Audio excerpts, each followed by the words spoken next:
Hello, friends, and welcome back to Malicious Compliance Stories. Let's start today's video with a story about determination and sticking to one's passions despite facing criticism and discouragement. But before we dive in, make sure to hit that subscribe button, smash the like if you enjoy the content, and ring that notification bell so you never miss a juicy story. Dad didn't approve of my career choice, so I got promoted and took his money. I worked for the same restaurant chain since I was legally allowed to work at 16.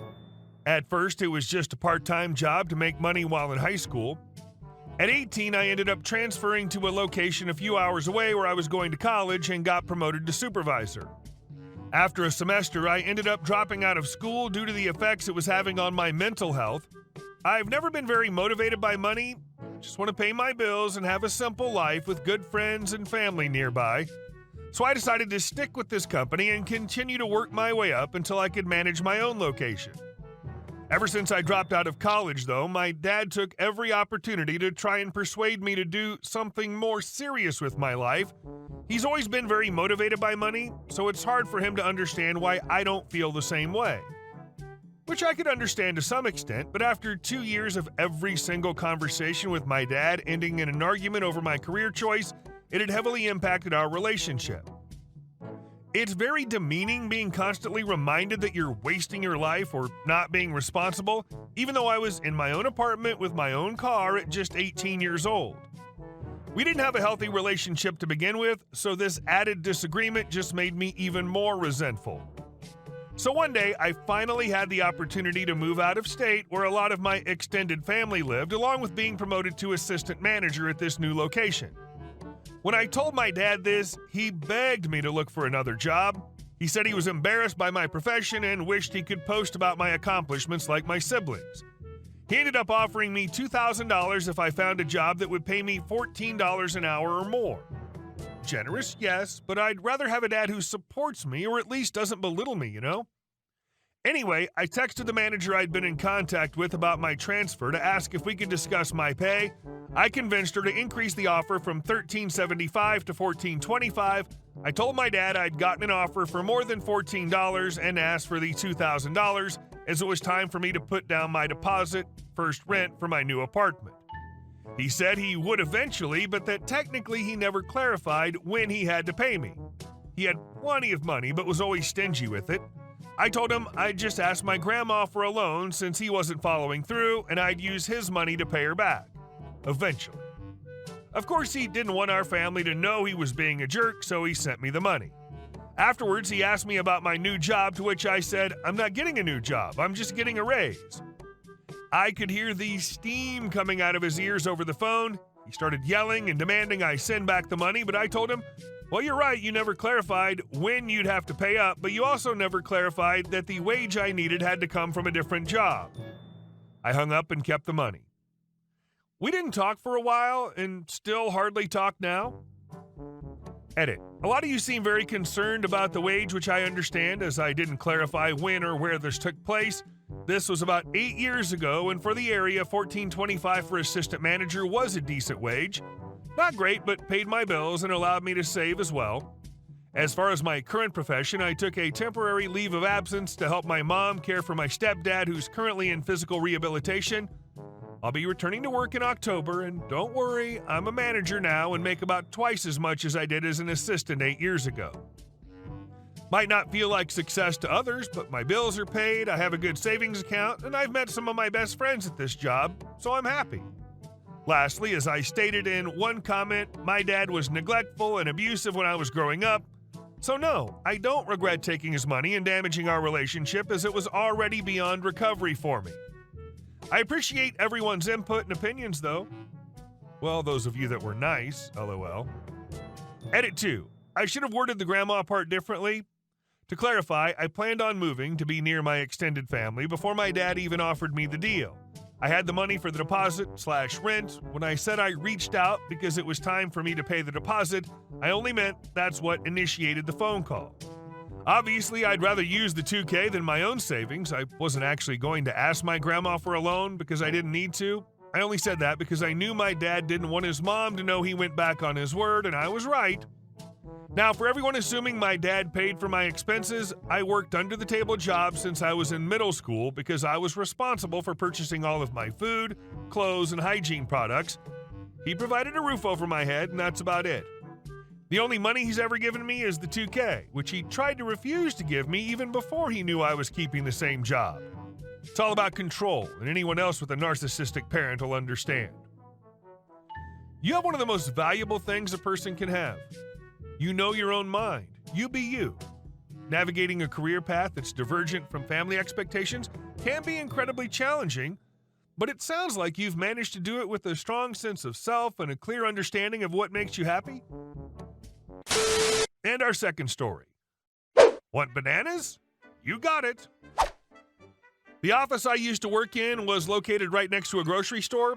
This place was a popular lunch destination for people that worked in this building because it had a lot of quick options for lunch. Also worth mentioning, I worked with a great team. We got along great, would have no problem backing each other up, helping each other out with difficult issues, bringing stuff in for the team, doing favors, and so on. Because I was usually one of the first ones in, I was typically the first to take my lunch, unless I got stuck on a major crap show of an issue. So typically, before I left, I would ask my nearby colleagues, "Hey, I'm headed next door to store. Do you need me to grab anything for you?" Periodically, one or two of my colleagues would ask me to grab something when I asked and would give me some cash or their card to buy what they requested. We all had a great working relationship, and they knew I wasn't going to do anything untoward with their card or cash.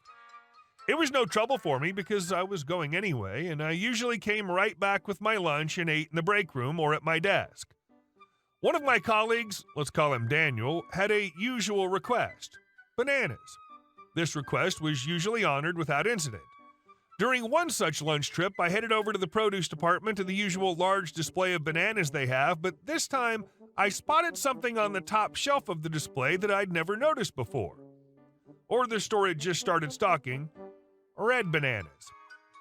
I never knew that red bananas were a thing, so I had no advanced knowledge of what these looked like inside or tasted like.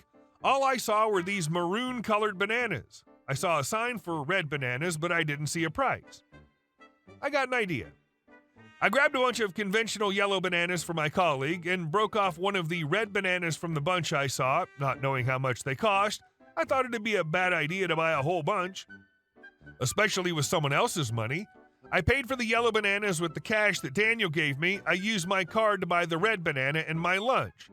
And I stuck the red banana in the bag with Daniel's bunch of yellow bananas. It turned out to be a good idea that I only bought one red banana because they rang up at $1.50 a pound, and the yellow ones were probably 30 cents a pound. So after getting back to the office, I put the bag of bananas on Daniel's desk along with his change. He thanked me, and I headed back to my desk. I sent an IM to a couple of my other colleagues. I bought and stashed a red banana in Daniel's bag. Let's see how long it takes for him to notice. About an hour later, I heard an exclamation from Daniel's desk. "What the hell?" He held up the odd-colored banana. I told him while laughing, "It's a red banana." It was pretty quiet work-wise, so our small team all converged around this red banana in amazement and amusement. I did let Daniel know that I paid for it myself because it turned out to be far more expensive than the normal ones. Someone asked the important question: how do we know if it's right?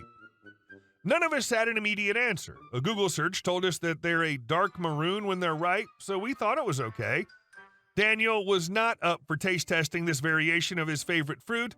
Another colleague, let's call him Andrew, decided to give it a go. He tried to peel it and couldn't break the skin with his fingers. He used a plastic knife to nick the skin and tried again to peel it. The layers of skin had separated with the inner half of the skin still on the banana. We saw the inside skin was a mix of white, green, and the maroon from the outside of the banana. The green didn't bode well, but there was no stopping after committing to this expedition. Andrew worked at this banana persistently for a few minutes and finally managed to get about 1.5 inches of the white fruit exposed. It looked like any normal banana. After all that work to get a little bit of the fruit out from under the skin and completely undeterred by the previous struggle, Andrew took a bite. There was a very loud crunch, followed by a surprised groan from Andrew. We all cracked up laughing. Never have I heard a banana crunch like that, not even with dried banana chips. It sounded like he bit into a large, hard candy. It was a wonder that Andrew didn't crack a tooth on it. Suffice to say, definitely not right. So there you have it. That's how a request for bananas turned into a hilarious break from office monotony. I did troll Daniel a few more times with requests for bananas, but this was probably the best one. The red banana caper is a perfect example of how small humorous moments can break up the monotony of daily work life and bring people together. And our last story. Trespassing in my pool, HOA Karen got her lesson. I sell pool chemicals and own a small house with a small pool. I'm often not at home, and I started noticing that someone was swimming in my pool while I was away. I installed cameras, and it turned out to be the daughter of the local homeowners association chairman and her friends who live across the street from my house. The HOA chairman had caused me some inconvenience and tried to involve me in their association, but they understood it was not going to happen and calmed down. So I maintained normal, more or less, neighborly relations. I went to them and told them to stop doing this without asking, as there could be cleaning chemicals in the pool and they could get hurt. I wrote an email and also went and told this personally to Karen. Karen said she talked to her daughter, and that was that. End of story. No, this conversation lasted exactly a week, and I again started noticing on my camera that the teenagers had returned while I was away for a night at my brother's place, as we'd not seen each other for a long time and decided to hit some bars. So the next time, by the weekend, I decided to clean my pool with chemicals, as it had been a long time and it was overdue. And of course, the best time for cleaning is when I can go somewhere afterward and drink beer, so I don't have to smell it in the pool. So I texted my brother that I'd clean the pool and come over to his place for some sausages on the barbecue with beer, and got to work. The next day, when I got back, Karen started pounding on my door. "You jerk, I will sue you. My daughter has green hair." Me: "Calm down. I wasn't here all night. I slept on my brother's couch." K: "Your pool dyed my daughter's hair green. I will sue you." Me: "Firstly, it's harmless. And secondly, good luck. I need to sleep a few more hours." And I slammed the door in her face. Later at lunch, Karen's lawyer called me and said we need to meet, so I printed out the letter I'd sent Karen asking her to talk to her daughter about not sneaking into the pool, as there could be chemicals, and the message to my brother that I would clean the pool and come to his place for barbecue, and also drop the video recordings on my tablet where Karen's daughter sneaks to my pool. The lawyer looked at all this, said sorry for the inconvenience and that he wasted my time. Nice guy. And that was the end of it. They never touched my pool again. Just glared at me every time they saw me. Some people can learn a lesson from someone else's experience or warning, and some only from their own. Hey guys, thank you all for watching the video. I'll see you in the next one.